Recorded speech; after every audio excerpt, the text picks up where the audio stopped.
My next guest is going to be back in action, now fighting Brandon Moreno, March 29th, UFC Mexico City. It's Steve Erceg back here on the program. Steve, how you doing, man? Yeah, doing well. How are you? I'm doing great. Tell me how this all came together, because obviously you had the fight on March 1st with Asu. They switched it up. Honestly, I got a call saying that Asu couldn't fight, which it looks like was not true. And yeah, when they said that, they said, but we got an offer against Moreno in Mexico instead. And I went, well, that sounds good to me. So yeah, it was a shock when I found out that Asu was still fighting. So I assume it's just UFC needed somebody to fight in Mexico against Moreno, and I guess I was the guy. Yeah, well, in some ways, is this a better opportunity in the sense that you're fighting a former champion, and this is a pretty big card in Mexico City? It's way bigger. It's very exciting. Former champion, he said, I'm fighting a Mexican in Mexico. There's nothing more exciting than that. It's going to be a lot of boos for me, a lot of cheers for him. It's going to be a very big event. Were you expecting, I mean, obviously you had Asu originally, but were you expecting to get another big name? Because if you look at kind of your last couple of fights, you got the title shot, then you got Kai France, and now you get, Brandon Moreno. You got to be feeling good about that the UFC obviously likes you. They're giving you these good opportunities. Yeah, I definitely didn't expect it. But yeah, I'm happy to take them and happy that they're offering me these fights. I must have done something right. Yeah, so just rolling with it, I guess. Yeah, no, absolutely. And as far as like adjusting, obviously Asu's a different opponent than Moreno. You get the extra time. Take me through sort of how camp has changed, obviously, from fighting. You're supposed to fight March 1st. Now you're fighting a lot later in the month. I guess before, and so I took a week of like a deload, I guess. Make sure my body, I'm not like going too hard for too long, and then just put myself into a hole that I can't get back out of. So I took a week of lighter duties and then back to it pretty much straight away. And yeah, now instead of preparing and doing hard work for 3 rounds, I'm doing hard work for 5 rounds. So camp's always harder when you're preparing for longer fights. Yeah, for sure. Getting those extra rounds in and all that. Let's quickly talk about your last fight. I know it's never fun to talk about a loss, but what did you sort of take away the most from that performance from Kai France? Was it you just got caught, or was there sort of more to that? What do you take away from that you're bringing into this fight? No, I think there's always more. Yes, I can say that I got caught, but I don't know if you would have caught me 10 times out of 10 or 1 out of 10. Like, you can never know. But I do know that people who blitz me or are good at blitzing, they've always given me a little bit of trouble. So Pantjoa did it, although he didn't land anything good. I gave him back pace control. That's where he got some of his takedowns from. And then obviously the last one, I got knocked out doing that. So I had to really focus in on how to deal with that better, and I think it's going to make me a better fighter in general. So blessing in disguise, hopefully. Before we talk about Brandon Moreno, just quickly got to mention, obviously, Asu now fighting Manel Kape. How do you think that fight plays out? Because it's a really interesting one for both guys. Asu, big win in his last fight. Manel Kape just knocked out Bruno Silva, so we'll see how this one goes. How do you see that fight unfolding on March 1st? I think Manel Kape's really good. So I don't see him getting taken down, to be honest. He sprawls so hard, he scrambles really well, and he hits very hard, obviously. So I think he's going to win this fight. I think he probably knocks out Asu, but Asu can wrestle really well, so we'll find out. Let's talk about Brandon Moreno. Really big win in his last fight over Umar Albazi. Looks like he's back, because he had like a bit of time off, and then obviously comes back with that big win. We know he's got a granite chin. Stylistically, how are you looking at this one? This looks like a potential fight of the year with both your styles here. Yeah, obviously he likes to strike mostly. That being said, he can do jiu-jitsu and he can wrestle. So if I'm expecting just to go out and have to deal with boxing, I think that's a big mistake. But I think majority of the fight will be done on the feet. He'll be slinging punches at my head, and I'll be willing to oblige. So I think it's going to be a really fun fight, and let the best man win, I guess. I think I asked you the same question with Pantjoa, same sort of thing. Is that, Pantjoa tough to finish, Moreno tough to finish. Does that change the game plan at all? Just because, if you're fighting a Terminator, maybe you don't want to overdo it early in the fight. Like, you kind of game plan for that a bit, just knowing how durable Moreno is? I don't think, yes, Moreno is durable in a sense, but it's not the same as Pantjoa. Moreno does get hurt. It's just hard to finish. Yeah. with Pantjoa, his head's made of concrete. So I think they're two different things. I'm not expecting to go out there and knock him out or anything, but I think it's more likely that I can do that to Moreno than I can put to Pantjoa.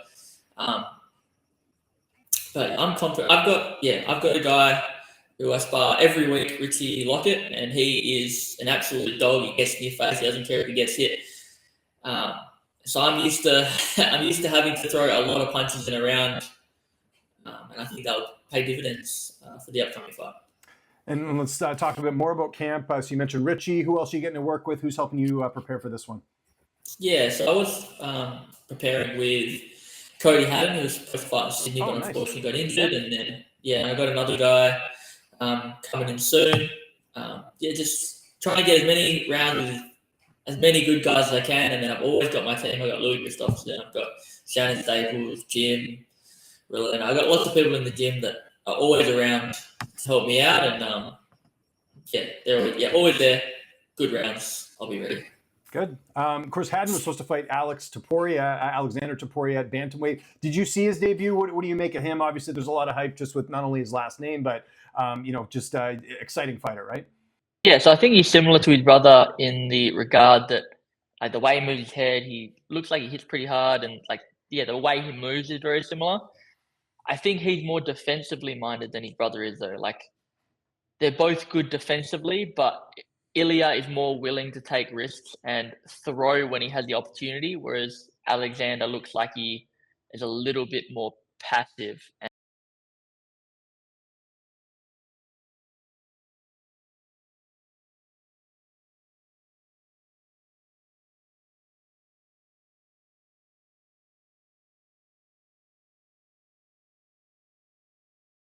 Well, hopefully they rebook it. I think that people still want to see that fight just because, again, two really good up-and-comers, so to speak, which is great. How's this one playing out? I mentioned it there. On paper, this looks like one of the best fights we're going to see this year. How do you see this fight unfolding? Again, I think it's mostly going to be on the feet. I'm not saying that I'm not going to shoot. I think that'd be a mistake, and I'm not saying that he won't shoot. I think we both scramble well enough that we'll both look at the legs and look to take each other down to create a scramble, but for the most part, I think we're going to be punching each other. And if it can be fight of the year, fight of the century, whatever, that'll be fantastic. But it's going to be hard with Dan Hooker fighting Justin Gaethje very soon. So I don't know if we can live up to that fight. That's true. That's true. A lot of good fights coming up, by the way, which are great. Which reminds me, it looks like it's happening. It's not 100% official, but it does look like Pantjoa is going to be fighting France next. You fought both of them. How do you think that fight plays out? It looks like they're, I believe, trying to target that for the Miami card, I think. Oh, yeah. I think it's a really cool matchup. Stylistically, Pantjoa obviously wants to be on the ground, has a granite chin. Kaikara France hits like a truck. It's hard to take down, so it's going to become it's going to be a matter of who can implement what they want to do more so. They have fought before and Pantjoa won. Mm-hmm. It's been a long time removed from that, so I'm just interested to see the fight. I don't know who's going to win. It'll be good. Very politically correct answer. I like it though. I appreciate the honesty there. No, it's all good. I'm giving you a little bit of a hard time. Let me ask you about this fight. You mentioned obviously the Dan Hooker and Gaethje fight. What do you think of that one? Obviously, really, really good fight, but who do you give the edge to in that one? I can't go away from Hooker. He might be crazier than Gaethje is. I don't know. I think Gaethje has sort of made a move. He's still obviously very exciting, but he's trying to be more technical and that sort of thing. And I don't know. I feel like Gaethje. I feel like Hooker has a little edge now. We'll see, but I'm going to put my money on Hooker for sure. And then what about the main event of that card? Pereira and Ankalaev. Who's winning that fight? We'll find out what Ankalaev wants to do. He said he's going to strike with Pereira, which is a mistake, as everybody knows. And you don't get to get hurt a little bit and then go, oh, maybe standing up is a mistake. Now I'll shoot. It's if you get hit once, it's over. So I think I'm going to put my money on Pereira. Yeah, that's probably a good bet. Yeah. Very good fight, right? Either way, that one's going to be interesting. Remind me again, how many more fights do you have left on your contract? Because I know obviously this is a main event. It's 5 rounds. I imagine you got a bit of a bump and paid for the extra rounds and all that. You got to be in a good spot, I would imagine. I think I have 4 fights left. I'm not really sure. Oh, I don't. okay, gotcha. So I'm number the of fights. Yeah, I worst. didn't. I'm the worst when it comes. Yeah, I'm Yeah. the worst at like paying attention to that sort of stuff. I'm just like the guy that's like, just keep giving me fights, and I'll keep saying yes, and Yeah. I'm like a country bumpkin or something. I don't know. Yeah, I don't know what's going on. that's why you have management, right? They sort of handle all that. And I would Exactly. imagine, I think you got the new contract for the title fight, right? If I'm not mistaken, because that would make sense with the 4 fights, right? So. Yep. Okay, that's cool. We mentioned Pantjoa earlier. There is some talk about him maybe moving up to 135. You know, is that something, like, I'm sure at some point you'd like to have that rematch. What do you think of potentially him moving up and challenging at 135? Figueiredo changed my perception of 135 a lot. I thought 135, like general level of the top 10, was like just way higher than the general level of the flyweight division. And then Figueiredo went up and did amazing. I know he lost to Peter Yan, but Peter Yan's a savage. So I think Pantjoa can do well, really well over there in the bantamweight division. But I can't see him beating the champ, to be honest. Merab's just cardio king, and how's Pantjoa going to take him down? And that's how he's going to win. So yeah, I don't see how he wins the title there, but I think he'll do well. Yeah, and the cardio too. I mean, that against Umar, that was something that was so interesting. A lot of people were counting Merab out, but right till round 5, he was still good to go. What did you think of that win, by the way? I know we're a few months removed from that, or I guess a month removed. But what did you think of Merab's win over Umar? I know it's not your weight class, but very interesting win. Yeah, I think Merab's a freak. I don't know how he does it. Like, wrestling is one of the hardest things to do in MMA, and to shoot as often as he shoots, and then just not get tired and then start clowning. I don't get how he's that fit. It's ridiculously impressive. I think Umar is a great fighter. Merab just, yeah, once in a lifetime type talent, I guess. Would you ever move up to 35? Or are you good in your weight class at 125? I've always said that I want, first of all, win a belt at 125, defend and solidify my position as the best at 125, and then I'd look at going up. So yeah, I would like to go up one day, but if I never win a title at flyweight, I'll never go up, I imagine. Okay, like the honesty there. Steve, thanks for doing this. I know you're getting your day started. Well, I guess not. It's 11 o'clock. I would think you've done a few things before talking to me, but if there's anyone you want to thank before we get out of here, any sponsors, any social media you want to mention, I'll give you the last word. No, all good. Thanks for having me.